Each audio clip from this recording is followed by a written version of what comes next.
1월 24일 가야대 유학생들이 우리 서김회 교회 24일 저녁 행사에 참석해서 함께 관람도 하고 좋은 시간을 보내기를 희망한다 하는 소식을 전해왔습니다. 이미 세 차례 서김회 교회에서 식사를 했죠. 처음 식사는 12명 유학생이 왔었고, 두 번째는 20명이 왔습니다. 그리고 세 번째는 18명이 왔는데, 그 중에 이 세 번을 따라서 온 학생들도 있고, 또 한 번 온 학생들도 있는데, 서김회 교회의 그 유학생들이 이 교회에 대한 이 문턱이 낮아지는 건 굉장히 좋은 현상인데, 지난번에도 그 몇 사람은 오라고 했는데 18명이 이렇게 참석을 했었습니다.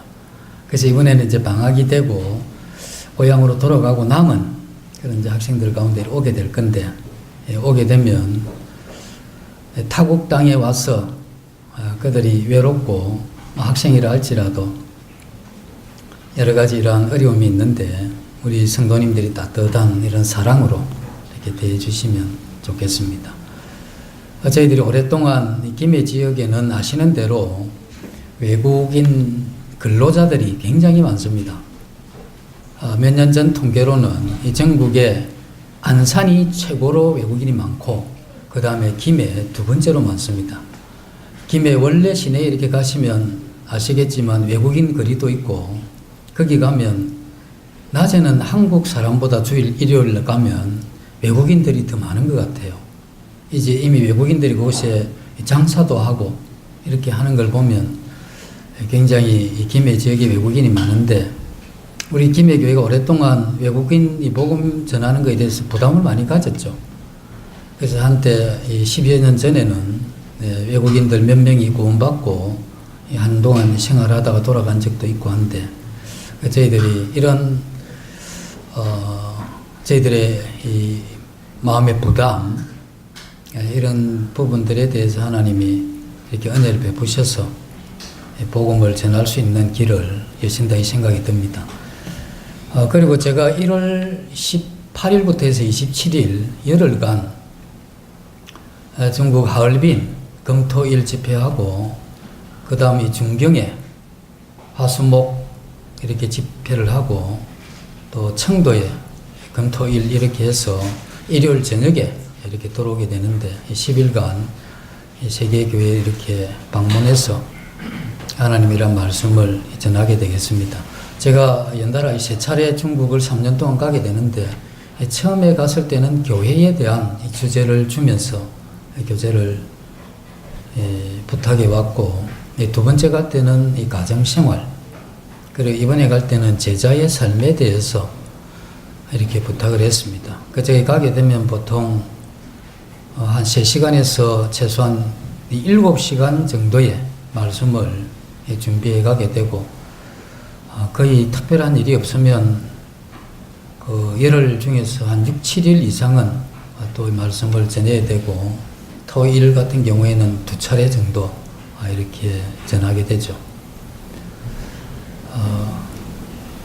저희들 어쨌든 이 중국과 이런 이 관계가 교회적으로 이렇게 되어져 가기 때문에 기도하고, 중국에 저희들이 좋은 영향을 끼칠 뿐 아니라 그곳에 저희들이 가서 선교는 못해도 여기서 구원받은 유학생이나 근로자들이 그곳에 가서 이 교회를 세우는 데까지 갈 수 있도록 계속 기도하고 함께 했으면 하는 소원이 있습니다. 그래서 이런 일정들을 좀 생각하시면서 기도해 주시면 고맙겠습니다. 저는 최근에 그런 생각을 많이 해봅니다. 우리 그리스도인들이 상당히 이제 익숙하게 되면 문제가 생긴다고 봐져요. 그래서 익숙한 어떤 이런 부분들을 다시 생각하고 돌아보지 않으면 그것이 생각보다 우리 자신의 이러한 삶에 문제가 있음에도 불구하고 그것을 못 보는 그런 경우가 많기 때문에, 날마다 그런 부분을 새롭게 하지 않으면 익숙하게 세상적으로 많이 흘러가고, 또 그 상태가 마치 정상인 것 같이 생각을 하면서 살아가는 이러한 이 경향성이 우리에게 있기 때문에 이러한 부분에 대해서 어쨌든 우리는 깨어서 생각하고 우리 자신을 바로잡는, 또 다시금 생각하는 이것에 게을러서는 안 되겠다, 이렇게 생각합니다.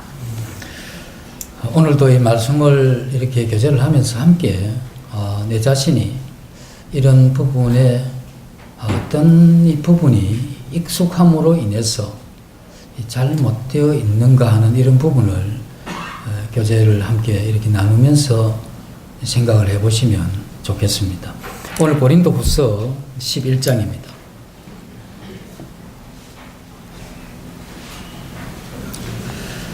11장 22절부터 제가 읽어드리겠습니다. 그들이 히브리인이냐 나도 그러하며, 그들이 이스라엘인이냐 나도 그러하며, 그들이 아브라함의 후손이냐 나도 그러하며, 그들이 그리스도의 일꾼이냐 정신없는 말을 하거니와 나는 더욱 그러하도다.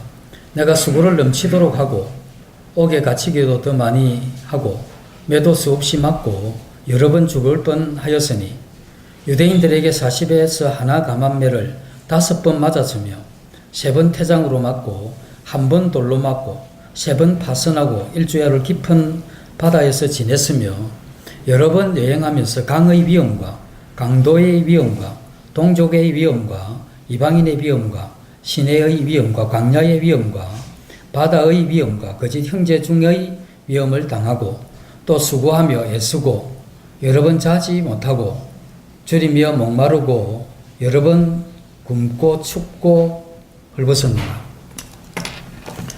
고린도 후서는 3가지 목적을 가지고 기록이 됩니다.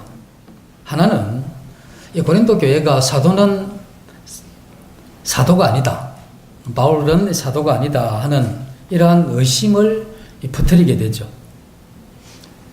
그래서 사도는 자기가 진실한, 하나님으로부터 진실하게 이렇게 시험을 받은, 그리스도로부터 부름을 받은 사도라는 것을 확증하는 그러한 내용이 첫 번째고, 두 번째는 이 교회 안에 있는 유대주의자들에 대해서, 이건 무엇이냐면 유대주의자들이 유대인이었는데 예수님을 믿게 되면서 유대주의적인 이 사고방식을 그대로 가지고 있게 되죠. 그러면서 교리를 혼잡게 하게 되는 그러한 신앙관을 가지고 있기 때문에 사도 바울이 올바른 교훈을 받아들이는데 어려움이 되는 그러한 상황이었습니다. 그래서 이것을 바로잡고자 했고, 3번째는 헌금 문제였습니다. 예루살렘이 흉년이 들었는데 연보하는 것에 대해서 이것을 가르치고 그들을 격려하는 그러한 일을 여기서 하게 되죠. 오늘 이 본문은 첫 번째와 그리고 이 두 번째 이 부분을 이야기를 하고 있습니다. 사도직을 의심하고 또 이것을 둘러싸고 회방하는 유대주의자에 대한 바울이 그들을 향한 강한 비난조의 이야기를 하게 됩니다. 우리가 보면 사도 바울이 하나님에 의해서 부르심을 받았고 예수 그리스도의 이러한 음성을 직접 듣고 세움을 받은 분명한 사도인데, 사람들이 어떻게 생각하건 말건 상관없이 그 자신의 일을 계속해 가면 되는데 왜 이렇게 다툼과 비슷한 강한 이러한 표현을 굳이 쓰면서 그렇게까지 해야 되는가? 이건 이 사도 바울의 어떤 자존심 문제가 아닙니다. 사도 바울이 이와 같이 자신이 사도직이 의심을 받고 유대주의자에 의해서 잘못된 이 교리가 퍼져지면 이제 그 사도가 그것이 복음을 전하면서 세워놓은 올바른 이 진리들이 도전받게 되죠. 그렇게 되면서 올바른 이러한 이 교리가 무너지게 된다고 하면 이러한 부분에 대해서는 이 사도로서 그것을 차단하고 바로 잡아야 된다 하는 이러한 이 책임, 그것에 의해서 이와 같이 강한 어조의 이러한 표현을 하고 있다는 겁니다. 근데 우리는 오늘 여기서 사도를 통해서 참된 이 종에 대한 이러한 자세를 우리가 여기서 보게 됩니다. 참된 종의 자세는 이 첫 번째로 참된 그리스도인은 반드시 고난이 있다는 겁니다. 그 11장에 읽은 내용들을 이렇게 보면 40에 하나 감암매를 5번 맞고 3번 태장을 맞고 여러 가지 이러한 위험과 수위와 굶고 헐벗음에 대해서 이렇게 쭉 기록을 합니다. 사도 바울은 자기가 사도라고 아니라고 하는 이 주장하는 사람들에게 왜 이와 같은 이 고난 당하는 것을 이야기하느냐, 이런 이야기죠. 내가 이와 같은 고난을 당하는 것을 보면 내가 사도인 것이 분명하다. 이건 뭘 이야기하느냐 하면 참된 그리스도인들은 반드시 고난이 있다는 겁니다. 그래서 내가 고난받는 걸 보면 내가 참된 그리스도인일 뿐 아니라 예수 그리스도로 부름을 받은 사도인 것이 분명하다. 이런 논리가 되는 것이죠. 이 마르틴 루터도 종교개혁을 할 당시에 참된 그리스도인들과 그렇지 않는 그리스도인들의 차이가 무엇이냐 하는 이런 질문에 참된 그리스도인들은 반드시 고난이 있다 이렇게 표현을 합니다. 그래서 우리는 참된 그리스도인이 되기 위해서 고난을 찾아가면서 거기 가서 일부러 고난을 받아야 되는가? 그런 게 아니고 우리가 참된 그리스도인으로서 살아가게 되면 반드시 그것 때문에 고난이 있다는 겁니다. 그래서 그 고난을 견디고 참고 살아가는 것, 이게 참된 그리스도인의 그러한 모습이다, 이런 이야기가 되는 것이죠. 그래서 고린도후서 12장 12절에 보시면 그렇게 기록을 합니다. 사도의 표가 된 것은 내가 너희 가운데서 모든 참음과 표적과 기사와 능력을 행한 것이라. 여기 보면 사도의 표가 된 것은 모든 참음에 대한 이야기를 하고 있습니다. 표적과 기사와 능력, 이런 것들이 어쩌면 사도로서 더 중요한 그러한 이 확증일 수가 있는데 사도 바울은 그렇게 이야기를 하지 않습니다.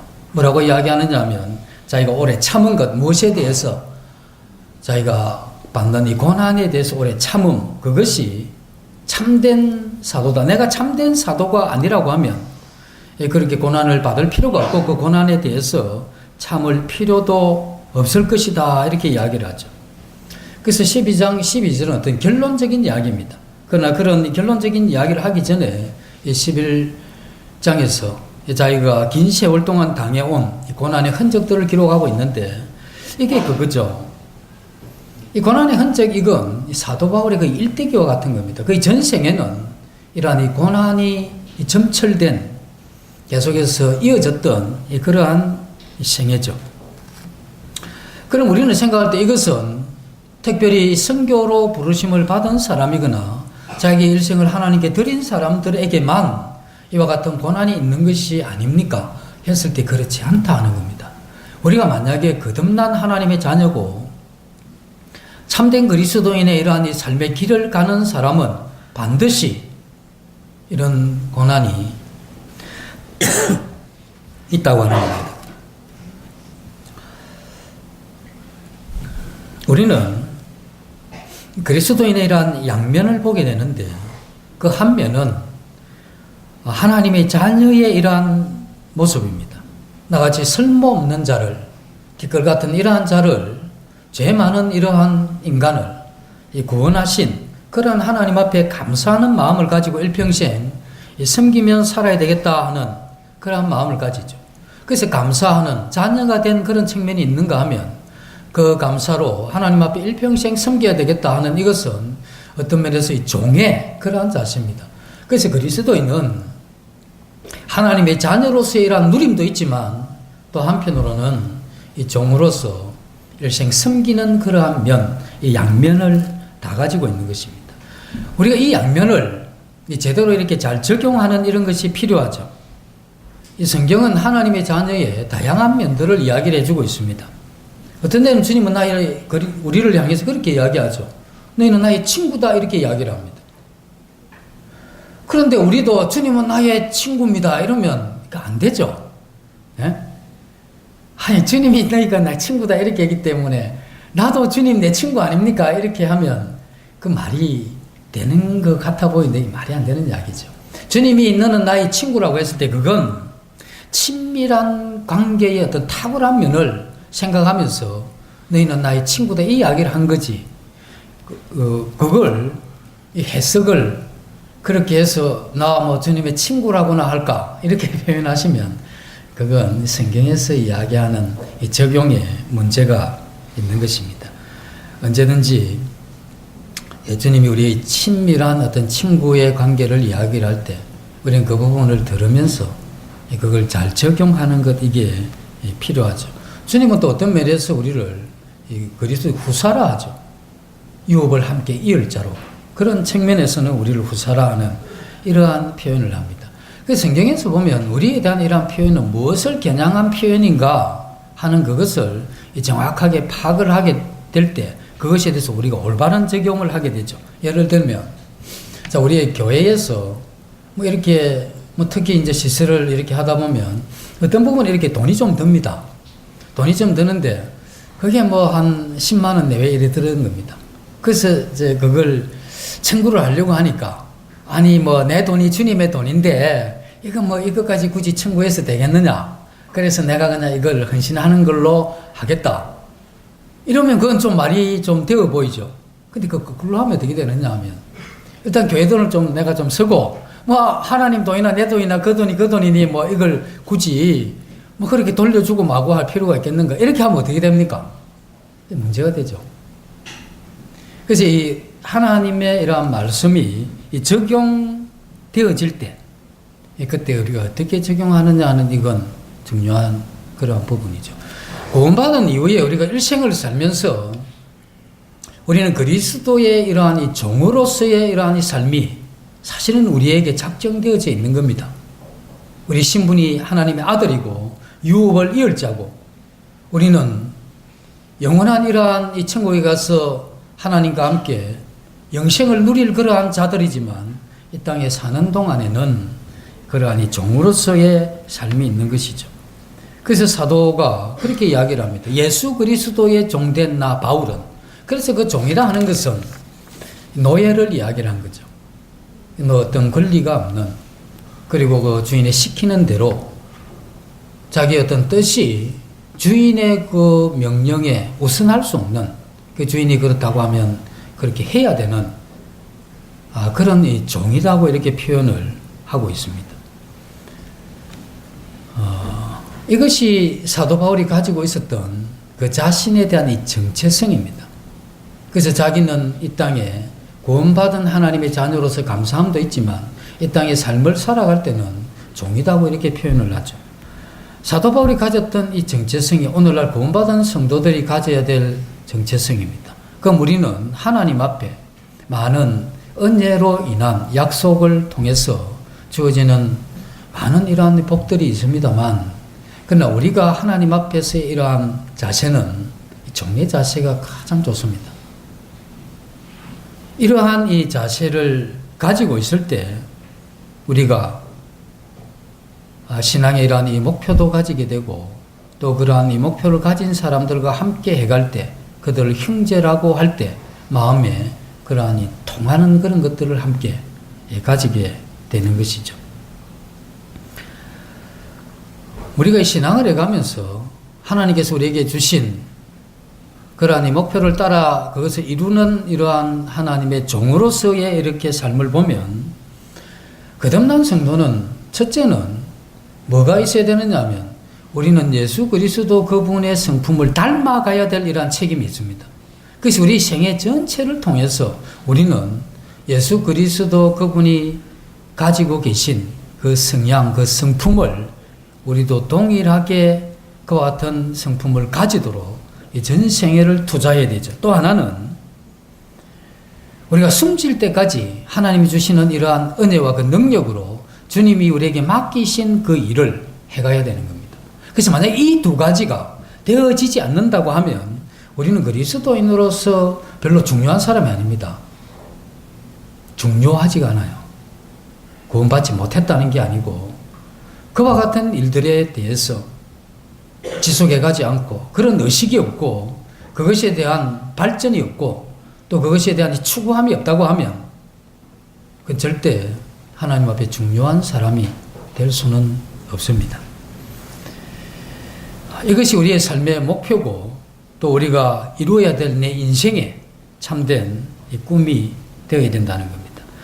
우리가 이런 확신을 가지고 내가 성품이 주님을 닮아가고 주님께서 내게 맡기신 그 일을 종과 같이 해가겠다는 이러한 정신을 가지고 열심히 살아가게 되면 이것이 하나님께 영광이 된다 하는 것을 알게 되고 또 같은 삶을 될 때 반드시 우리에게 오는 것은 이 세상의 저항입니다. 끊임없는 부딪힘 그리고 수많은 이러한 난관들이 거기에서 오게 되는 것이죠. 참 신앙을 우리가 가지고 살아가는 그러한 이 성도의 삶에는 이 고난이 없을 리가 없습니다. 바울이나 루터가 이야기했듯이 그때만 그것이 적용되는 것이 아니고 지금 이 시대에도 그것은 적용이 되는 것이죠.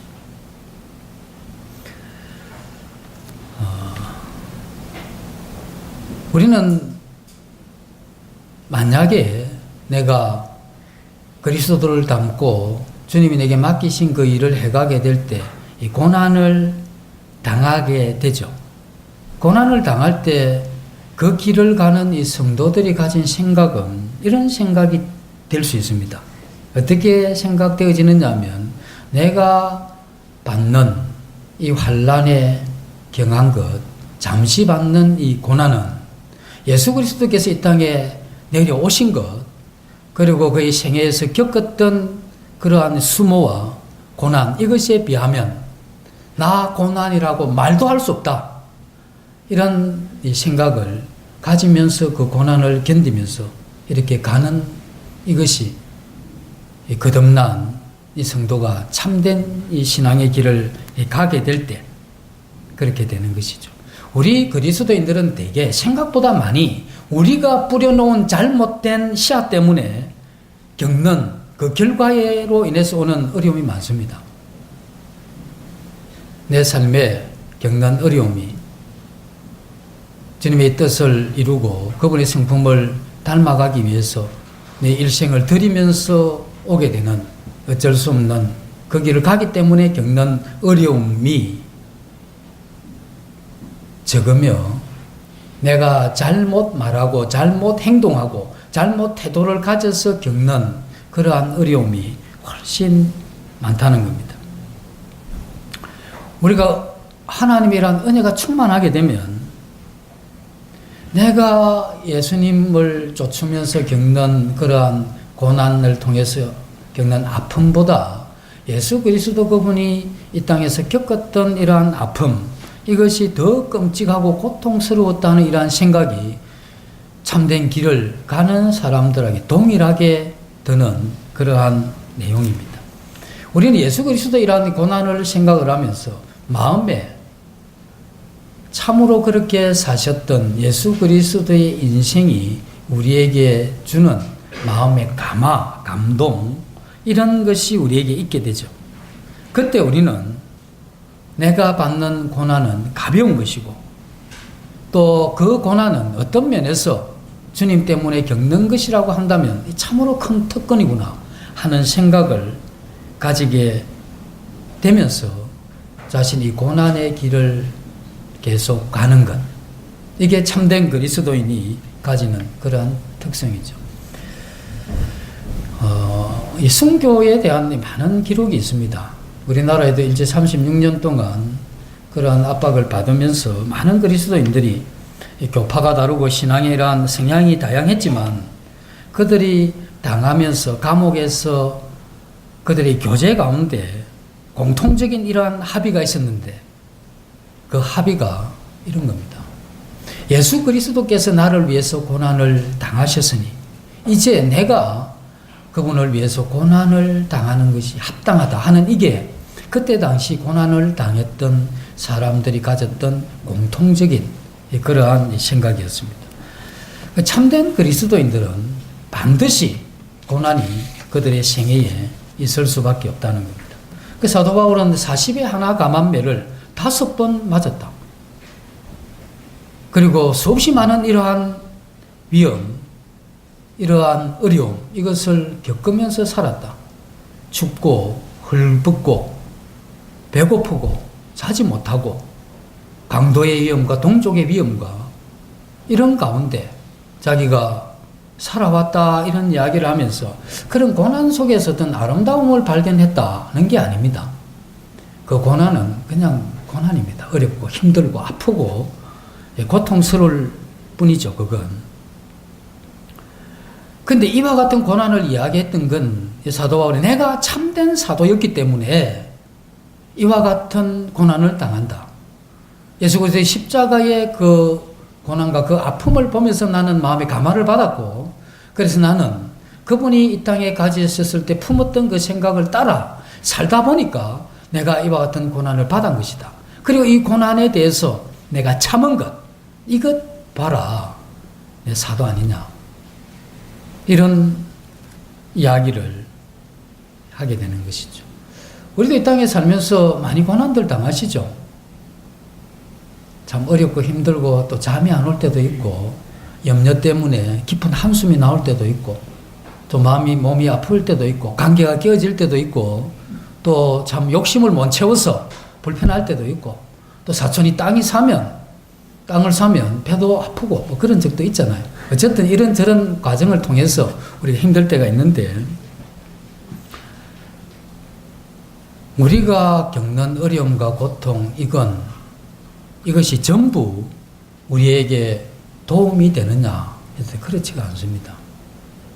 조건은 어려움을 당할 때 우리가 이것을 신앙으로 소화를 하게 될 그때에 그게 우리에게 도움이 되는 것이죠.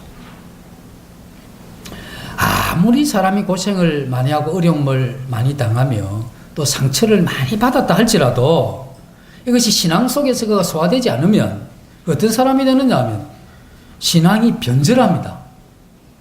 그 참된 신앙의 길에서 벗어나 버려요. 그리고 인격적인 파탄이 오게 됩니다. 어떻게 파탄이 오느냐 하면 사람을 미워하고 분노하고 정오하고 자기 환경에 대해서 굉장히 불편과 불만을 쏟아내는 이러한 형태로 가게 되죠. 그 왜냐하면 어려웠는데 신앙으로 소화가 되지 않아서 그런 겁니다.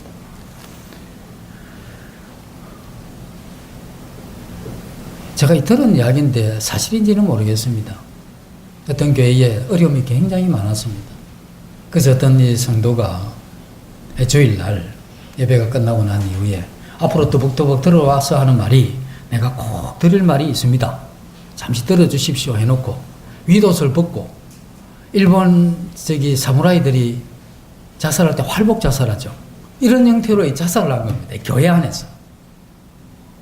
그러면 이 사람이 얼마나 괴로웠으면 견디다 못해서 그렇게 했겠는가.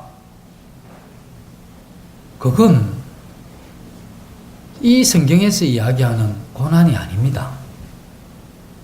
그건 그냥 고통에 대해서 잘못된 반응이고 그 고통과 어려움을 올바르게 신앙으로 소화하지 못했다는 겁니다.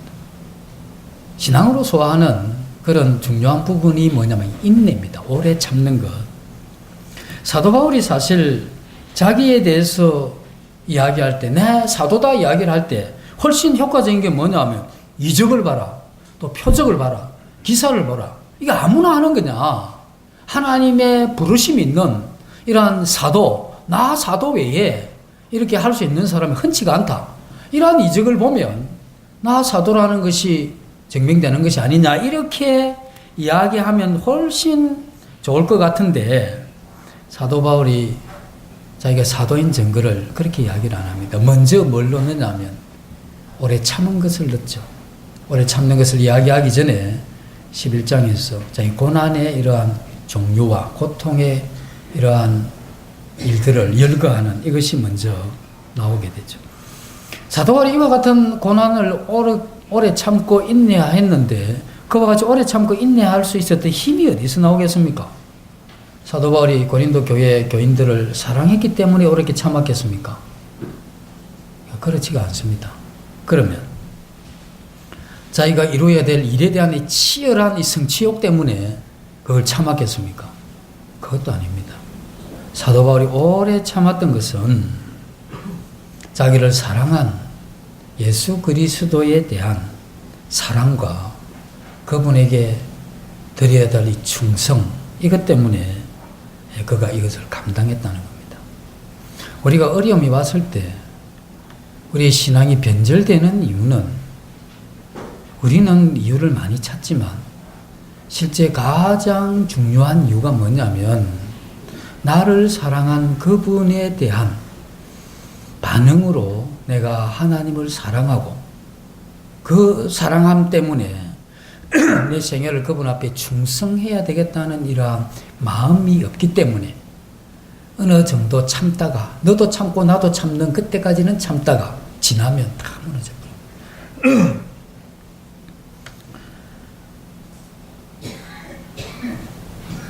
그래서 우리 성도의 이러한 이 삶은, 이러한 이 고난이 올 뿐 아니라 끝까지 오래 참는 것, 이것을 이야기를 하고 있는 것이죠.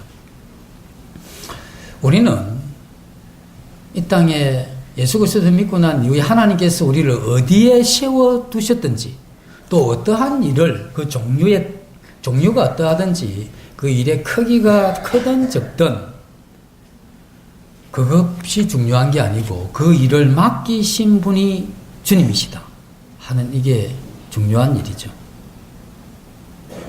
그래서 참된 종에게는 그 자리에서 주님 맡기신 그 일을 해갈 때 반드시 고난이 있다는 겁니다. 사도 바울이 고린도서 11장 22절에서 27절까지 이야기를 하면서 그 고난에 대한 이야기를 했는데, 참된 그리스도인들은 반드시 고난이 있다 이야기를 한 것이고, 두 번째는 그와 같은 고난에는 반드시 목표가 있다는 겁니다. 40의 한한 감염매를 5번이나 맞았고 했는데, 한 번 맞고 두 번째는 안 맞으면 되잖아. 왜? 그 맞을 줄서를 안 하면 안 맞는 거지. 안 그렇습니까? 그죠? 한 번 감옥에 갇혔다. 그 원인을 파악하고 그 일을 안 하면 또 감옥에 들어갈 필요가 없는 겁니다. 여러 가지 이러한 위험이 있는데, 그러한 위험을 당했던 이유, 그걸 파악을 해서 그걸 안 하면 이와 같은 위험을 받을 필요가 없죠. 심지어 성령께서 증거를 했습니다. 각성에서 환난과 핍박과 결박이 너를 기다리고 있다, 이런 이야기를 들었을 때 그렇게 안 하면 되잖아요. 근데 사도 바울이 뭐라고 이야기하냐면, 그 핍박과 환난과 위험과 고통이 있다고 이야기는 하는데, 사도 바울이 뭐라고 이야기하느냐 하면, 내가 그리스도께로부터 받은 이 사명, 이것을 이루기 위해서는 내 목숨도 아끼지 않겠다, 이런 이야기를 하게 되죠. 그가 그 고난이 있지만 그 자신의 이러한 생명도 아끼지 않고 그 일을 하려고 했던 이유가 무엇이냐면, 목표가 있었기 때문에 그렇죠. 그 참된 그가 걸어가야 될 그 목표가 있었기 때문에 그걸 이 사도는 사명으로 생각을 했고, 그리고 그 사명을 이루는 것, 이것만이 그의 생애에 의미가 있고, 자기를 사랑하고 자기를 위해서 십자가에서 그 고난을 당하신 예수 그리스도에 대한 올바른 반응이라고 생각을 한 거죠. 그렇기 때문에 그 고난이 있어도 그 목표가 분명했기 때문에 그 길을 갔다는 겁니다. 일제시대에 많은 그리스도인들이 순교를 했죠. 근데 모든 사람들이 순교를 했는데 그게 다 신앙 때문에 그렇다고 하는 확신을 못한다고 합니다. 왜냐하면 평소 그가 했던 신앙을 보면, 그가 신앙의 지조를 지키기 위해서 고난을 받겠는가 했을 때 회의가 오는 사람이 있죠. 정말 자기가 그 신앙 때문에 그 고난을 당했을까? 그렇게 했을 때 뭔가 이렇게 물음표가 오는 경우가 있죠. 그죠? 순교를 한다 할지라도, 고난을 많이 당한다 할지라도, 그건 그의 신앙 때문이지 않을 수 있다. 저분 같으면 충분히 그러한 어려움을 다 타협으로 그것에 벗어나서 편하게 갈 사람이다. 뭔가 이렇게 좋을 때는 납니다 하고 나서지만 힘들고 어려울 때는 충분히 움츠릴 거다. 이러한 생각이 드는 그 사람이 일제시대 때 순교했다. 이렇게 했을 때 과연 그가 그 신앙 때문에 했겠는가 하는 이러한 회의가 오게 되죠. 우리가 하나님을 위해서 거의 하는 일이 없이도 고생하는 사람이 있습니다. 그 우리가 이 신앙생활 하면서 주님 앞에 우리의 삶을 충성스럽게 드리지 않아도 우리는 고생을 많이 하는 사람들이 있죠. 피할 수 없는 고난, 이런 것들이 있습니다. 우리 신앙인들도 살다 보면 배고플 때 있고 또 아플 때도 있고 정말 고생할 때도 있잖아요. 그러면서 이제 신앙인으로서 그걸 고생을 하면서 나 이제 주님 앞에 충성하지 말아야지 하면 갑자기 고난이 없어지는 게 아닙니다. 그렇잖아요. 그죠? 그래서 어디까지가 내가 정말 이 주님의 이러한 일 때문에 고난을 당하는 것이고 어디부터가 나 때문에 당하는 어려움이냐 하는 이 부분에 대해서는 하나님만이 아시는 겁니다. 그리고 마지막 날 우리가 그리스도의 심판대 앞에 서게 되면 그때 주님은 반드시 우리의 이러한 인생, 주님을 믿고 살아온 이 삶에 대해서 결산을 하게 된다는 겁니다. 그래서 사도 바울은 이러한 부분을 생각하면서 우리는 반드시 우리가 이 목표를 가지고 살아가야 된다. 사도 바울이 그 목표를 가졌기 때문에 매를 맞아 죽을 뻔했지만 또 그 일을 계속하는 겁니다. 그리고 어려움이 왔지만 그 어려움을 당하는 줄 알면서 그 일을 계속해서 반복적으로 했던 건 자기가 마지막 주님 앞에 서서 결산할 그걸 생각하고 자기가 이 땅에서 살아가야 될 이러한 삶의 목표가 매우 뚜렷하고 분명했기 때문에 그 길을 계속해서 갔다는 겁니다. 이것이 이 사도의 이러한 인생 가운데 일어난 그러한 일이죠. 우리가 착한 신앙을 하지 않고 목표가 없는 그러한 성도들에게도 고생이 있습니다. 그리고 우리가 영적인 이러한 침체에 빠지게 되면 더더욱이 신앙의 이러한 이 초점인 목표가 더 흐릿해지죠. 나태해지고 영적으로 침체된 이러한 상태에서 우리가 그리스도를 위해서 고난을 받는다. 이건 굉장히 쉽지가 않는 겁니다.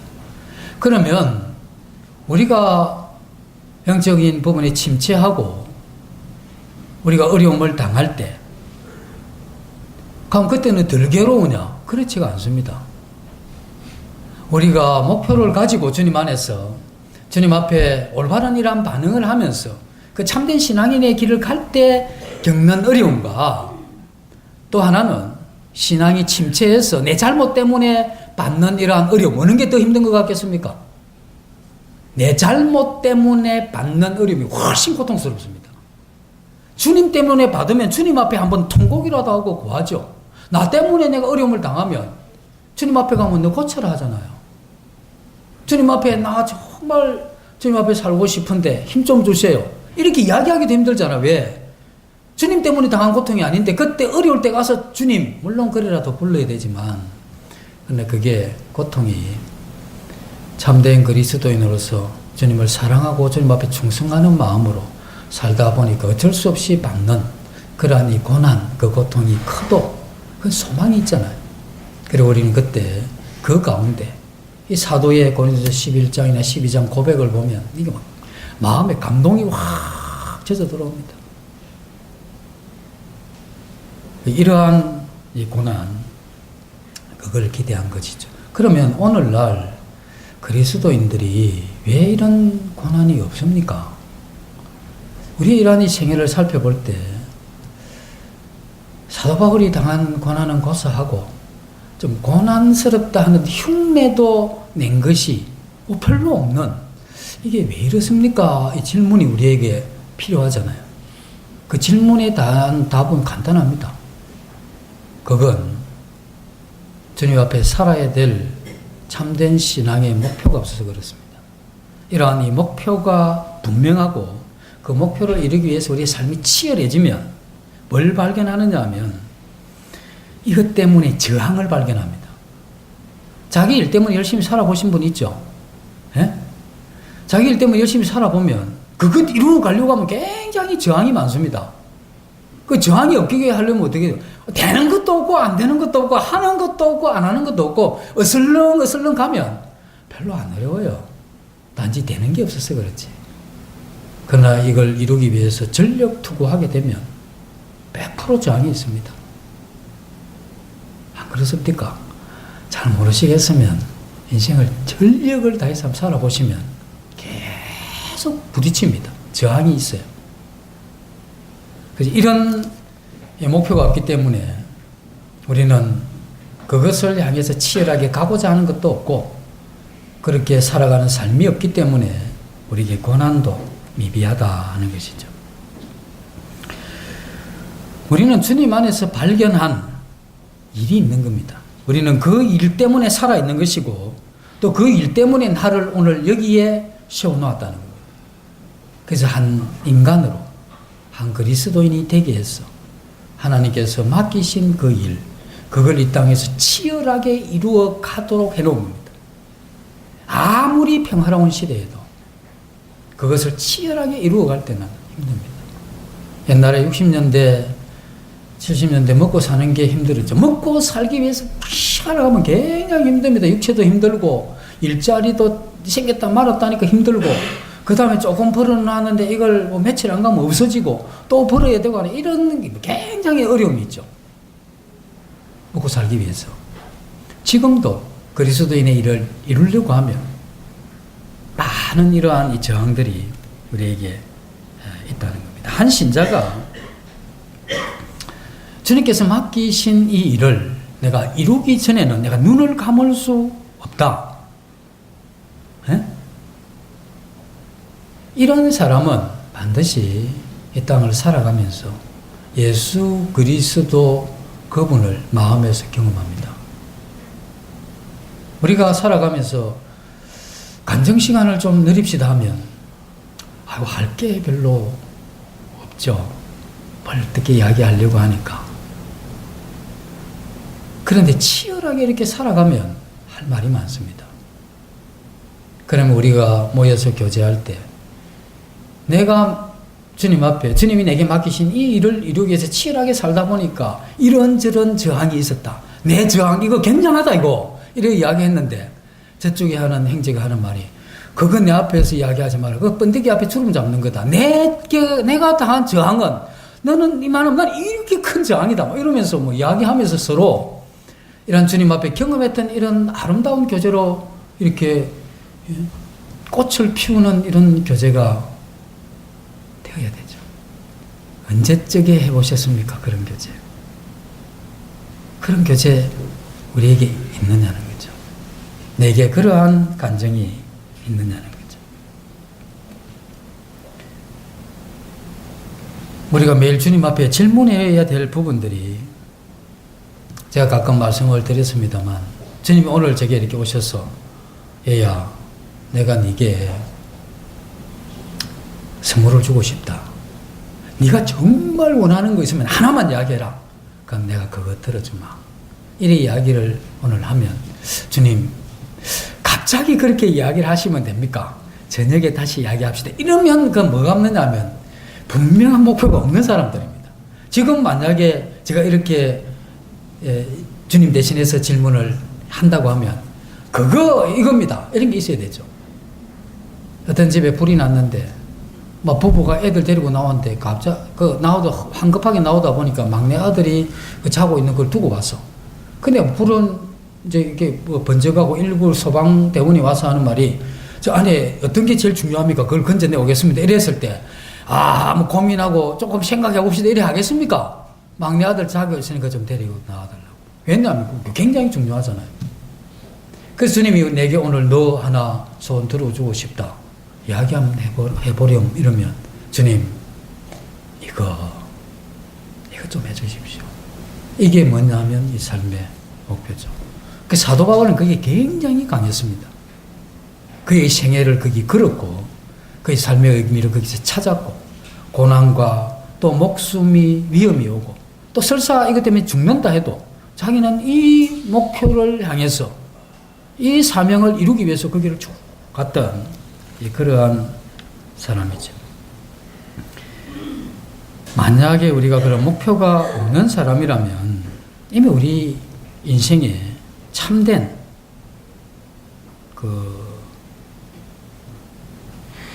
어떤 이 삶이 존재하는 게 아닙니다. 물론 이 세상에 한 인간으로서 사는 것은 참될지 모르지만 성경에서 이야기하는 그리스도인으로서의 참된 삶은 거기 없습니다. 중요하지 않는 사람입니다. 주님이 볼 때. 그리고 그 자신도 하나님 앞에서는 중요한 사람이 아닙니다. 우리는 주님을 믿을 때 이미 우리 인생이 끝난 거고 없는 겁니다. 내가 그리스도와 함께 십자가에 못 박혔나니 그런즉 이제는 내가 산 것이 아니요 내 안에 그리스도께서 하신 것이라. 이제 내가 육체 가운데 사는 것은 나를 사랑하사 나를 위하여 자기 몸을 버리신 하나님의 아들을 믿는 믿음 안에서 사는 것이라고 얼마나 줄줄 외웠습니까? 목적 없는 그러한 삶, 그러한 이 삶은 영적인 면에서는 생기가 없습니다. 우리가 주님 앞에 사명이 있으면 승리도 있고 또 승리의 감격도 있고 또 내가 그것을 이루지 못하고 패배하게 되면 패배한 것에 대한 이 고통과 눈물도 있고 내가 다시 승리해야 되겠다는 그러한 마음에 의연한 마음도 있고 주님 앞에 철야를 해서라도 금식을 해서라도 이 부분에 대해서 이루고자 하는 이러한 욕망 이런 것들이 있어지는 것이죠.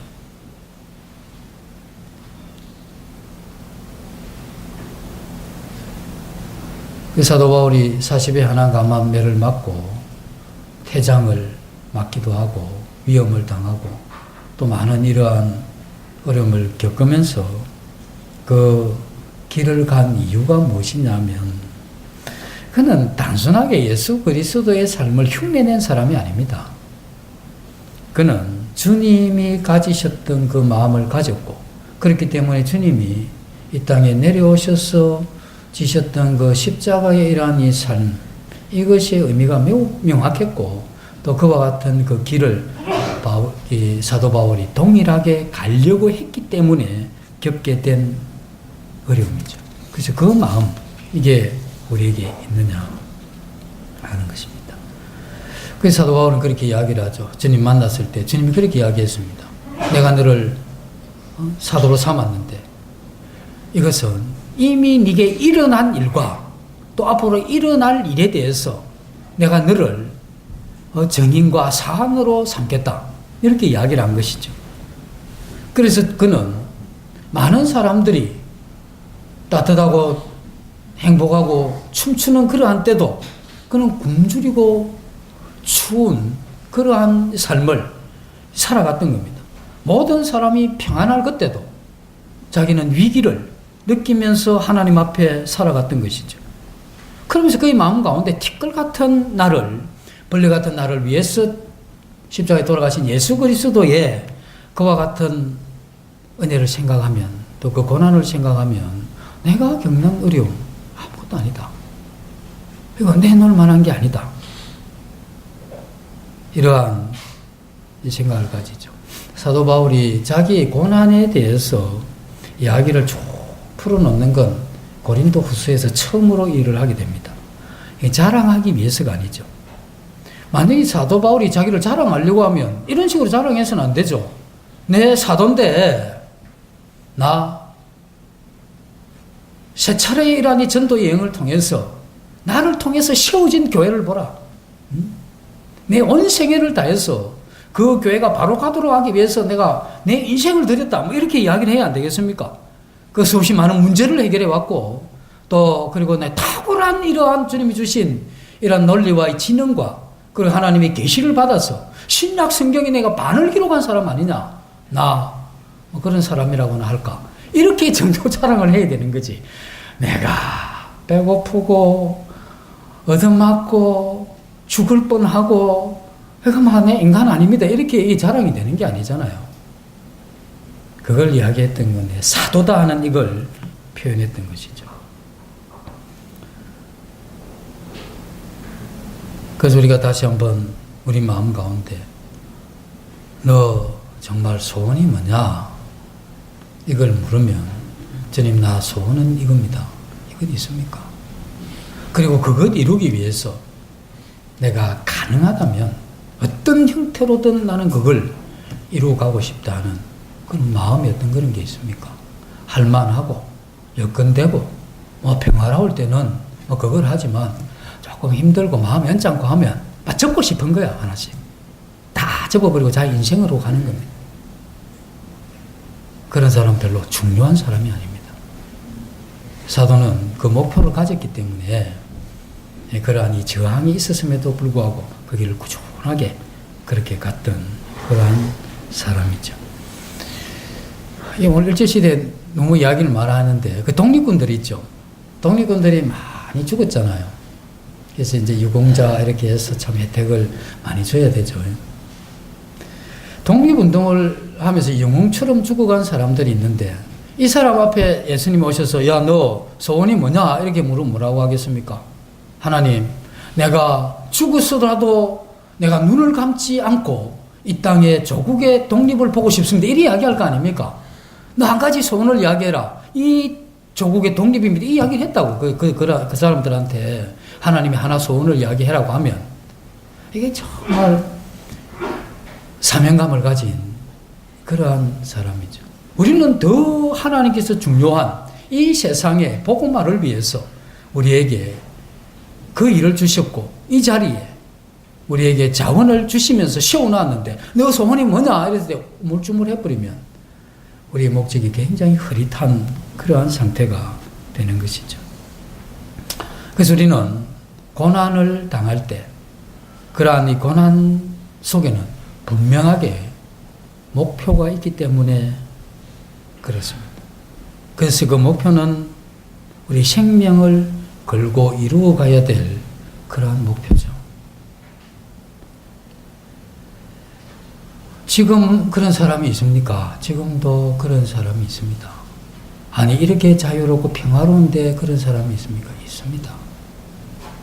고난의 내용이 다르지만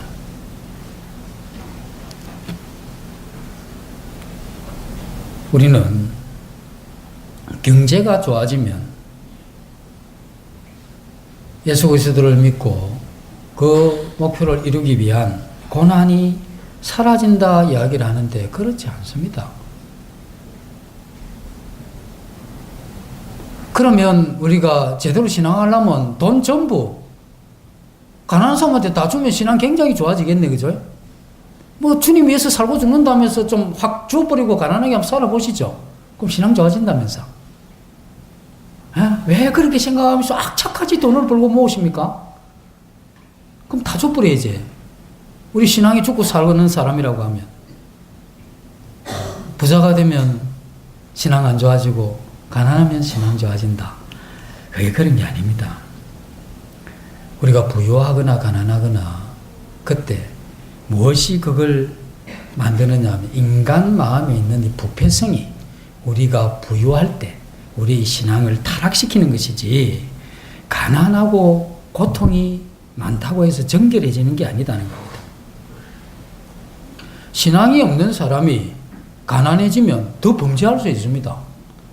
나 정말 하나님 믿고 이렇게 산다고 하는데 이게 뭡니까? 하면서 불평, 불만, 짜증에다가 하나님 정말 그러면 나 도둑질 할 겁니다. 이렇게 나오는 겁니다. 왜? 신앙이 없으니까 그 가난이 더 형편없게 가게 하는 거죠. 가난하면 신앙 좋아지는 게 아닙니다. 부유하면 신앙 나쁜 게 아닙니다. 하나님 내게 은혜를 베푸셨으니까 나 정말 넘치도록 감사하고 주님 나 이렇게 돈 많이 주신 거 보니까 나를 통해서 뭐 하실 일이 많으신가 본데 하나님이 지금 어디서 일하시는가를 찾아보고 그게 드리고 가는 그런 사람들 많이 있습니다. 굉장히 많이 있어요. 그런 사람들에 의해서 수없이 많은 하나님의 일들이 이루어져 가고 있죠. 그래서 우리는 우리가 가진 마음 안에 있는 이 부패성과 또 우리 마음 안에 있는 이 신앙의 정결함이 우리의 나타난 이 환경보다 우선하는 겁니다. 그래서 이것이 우리 환경을 조절해 가야 되죠. 만약에 이게 약하면 환경이 우리를 조절합니다. 가난하면 더 범죄하고 부하면 더 범죄하도록. 왜냐하면 이 마음에 신앙의 문제였기 때문에 그렇습니다. 그럼 가난할 때 왜 그런 게 많이 나타나느냐 하면, 가난하면 우리 신앙의 흑벽을 정해야 됩니다. 굉장히 힘들다. 신앙 따로 갈 거냐? 나도 뭐 좀 타협하면서 뭐 남들이 손가락질 해도 나 좀 그렇게 하고 싶으냐? 이거 정해야 돼요. 가난하면 살기 위해서. 흑백이 드러난 거라, 신앙에.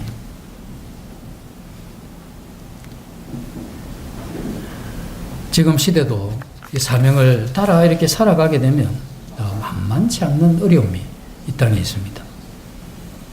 우리가 감옥에는 안 들어가지만 이 신앙을 하다 보면 이 순간순간 이 좌절을 느끼게 되고 이 절망의 문턱에 이렇게 가게 됩니다.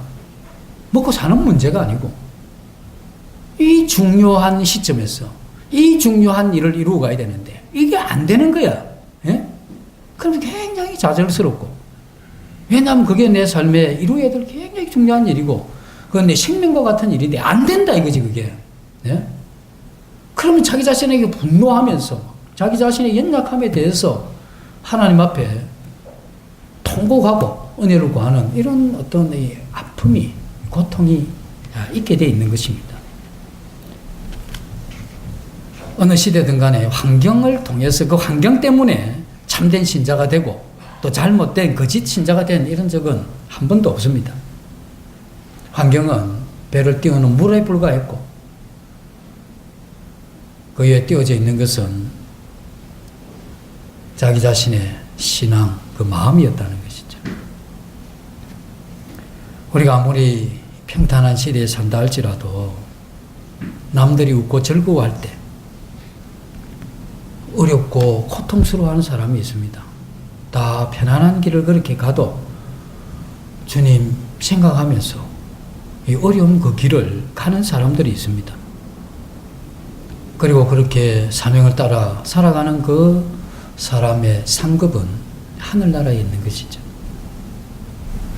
한 번 선교하는 게 쉽지 날마다 자기를 부인하고 죽을 정신을 가지고 계속 매일 살아간다는 게 굉장히 더 힘듭니다.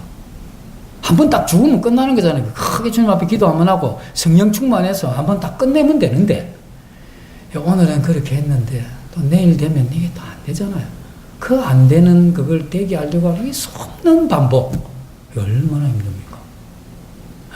그게 안 될 때, 그게 안 됨에도 불구하고 편안할 리가 없잖아요. 그러니 그게 얼마나 우리의 마음이 힘들게 하고 어렵게 하고 얼마나 좌절스럽게 하고 얼마나 고통스럽게 하느냐는 것이죠. 우리가 은혜의 감격 때문에 세운 목표가 있어야 되고 우리는 그 목표를 따라가야 되는 그런 사람이죠. 어떤 분이 식당을 하는데 과부입니다. 자녀도 없고 한 달 수입이 한 7, 800이 되는데 이 사람이 500을 매일 헌금을 해요. 매달. 아니 800불과 500 해버리고 나면 막 다른 거는 막 그냥 현상 유지만 하는 거죠. 그래서 그렇게 많이 버십니까? 500할 정도니까 5천만 원 버십니까? 이렇게 물었는데 아니다, 난 800 남짓 번다. 근데 어떻게 그렇게 많이 하십니까? 그 가부 하시는 말씀이 나는 참 배운 것도 없습니다. 그 입담도 별로 없어요. 그리고 내가 선교사로 갈 수도 없고 내가 할 수 있는 건 밥 먹기 위해서 사는 건데 이 밥 먹고 살기 위해서 이렇게 번 이 돈 가지고 내가 하나님 앞에 드리는 것 이거 외에 내가 이 땅에서 할 게 없습니다. 그래서 나는 이거 사명 삼아 살아가는 이 아무나 하는 겁니까? 아무나 되는 일이 아니잖아요. 자기에게 은혜를 주신 그 하나님, 자기를 위해서 고난당하신 그 예수 그리스도 그분을 생각하면서 내가 이 은혜에 어떻게 보답할고 내가 영원히 그 천국에 가게 되자면 가기 전까지 내게 맡겨진 이 짧은 이러한 인생을 나는 입담도 없고 배운 것도 없고 여자로 성격하는 것도 힘들고 내가 할 수 있는 거 밥 먹고 있어 사는 건데 은혜를 주셔서 내가 조금 더 버는 것 외에 내게 아무것도 없다는 거예요. 그래서 난 이걸 통해서 이게 내 인생에 주님 앞에 내게 받은 사명으로 여기고 그걸 위해서 그렇게 살아간 겁니다. 우리는 이 땅에 살면서 할 일 없는 게 아니고 요즘 우리가 하나님 경험하는 삶 하죠. 하나님이 주위에서 일하시고 계시는 겁니다. 그러니까 우리는 그것을 발견하면 이 세상에 할 일이 널려져 있습니다. 주수할 것은 많은데 일꾼이 부족하다. 이건 어떤 면에서 참 일이 많은데 일할 사람이 없고, 또 하나는 구원받은 성도도 많은데 그 일을 찾아서 가는 사람은 소수에 불과하다는 겁니다. 그래서 주인에게 청하여 주수할 일꾼을 보내달라고 기도해라 하죠. 교회가 왜 이 정도 유지됩니까? 맡긴 일을 사명 삼아 가는 사람들 때문에 그렇습니다. 다 접고 싶잖아요. 힘들 때는. 그래도 내색하지 않고 얼굴빛 하나 안 변하고 밝게 그 일을 계속해 갈 수 있는 그 힘, 그게 뭐냐면 사명 삼아 가기 때문에 그렇습니다. 그 목표, 그것이 있기 때문에 그렇습니다.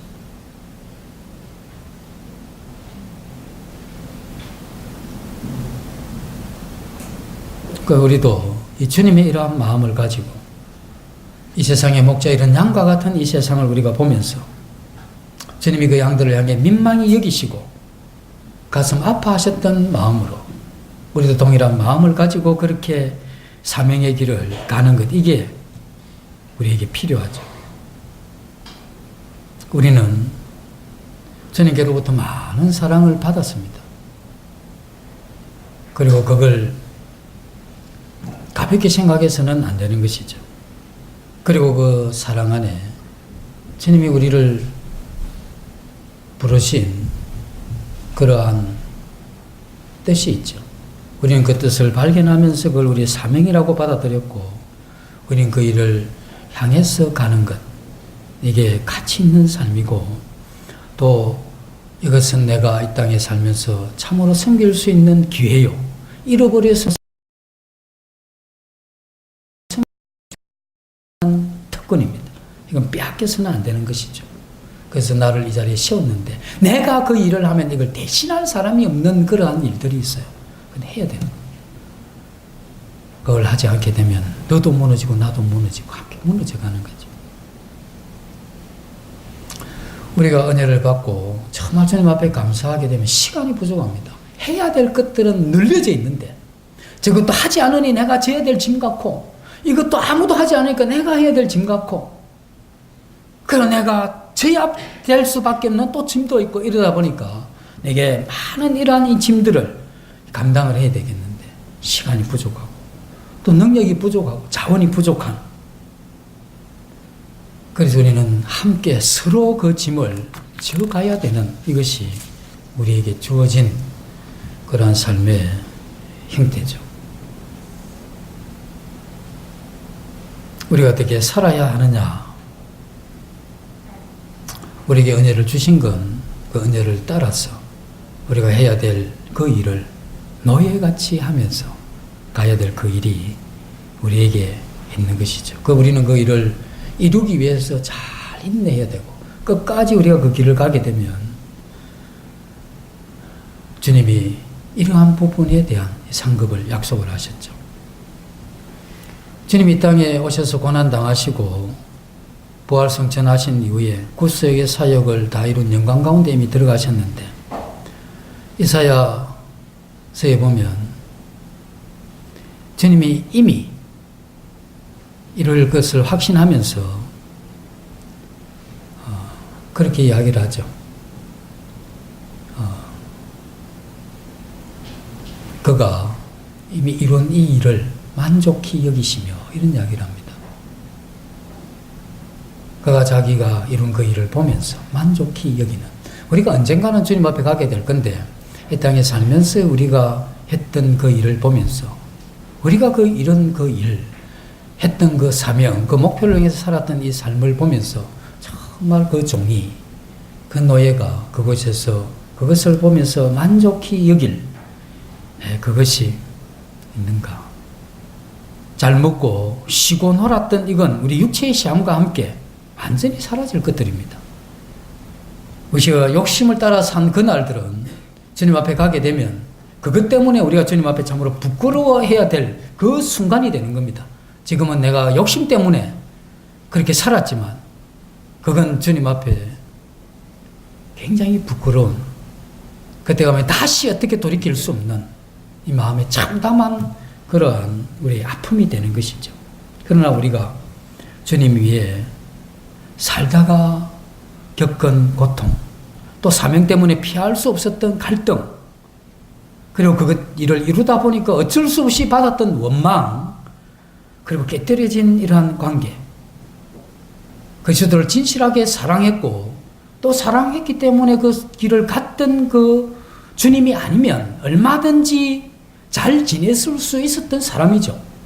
이 신앙이 아니면 갈등할 필요가 없었던 사람입니다. 그러나 이 신앙 때문에 어쩔 수 없이 갈등을 하면서 그 길을 갔던 것, 이런 것들이 주님 앞에 가게 되면 주님이 이런 것들을 다 기억을 하시는 겁니다.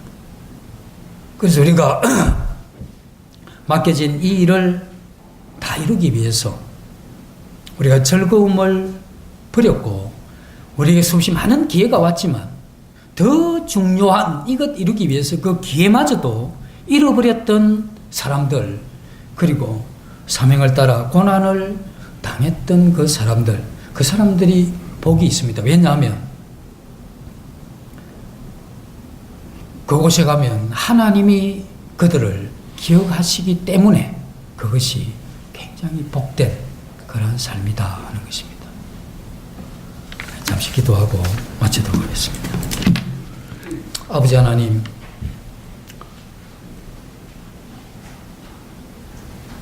참된 이 신앙의 길에 고난이 있음을 알게 되고 또 이 고난 속에는 분명한 목표가 있는 것도 알게 하시니 감사를 드립니다. 저희들이 이 길을 감으로써 겪는 괴로움이 있다면 그날에 하나님이 그것을 다 기억하시고 저희들에게 은혜를 많은 마음의 위로와 또 은혜를 베푸실 것을 생각하면서 저희들이 짧은 이러한 인생의 길 가는 동안 사명을 이루는 이러한 종으로서의 삶을 살아갈 수 있도록 도와주시기를 원하며 예수님 이름으로 기도드립니다. 아멘.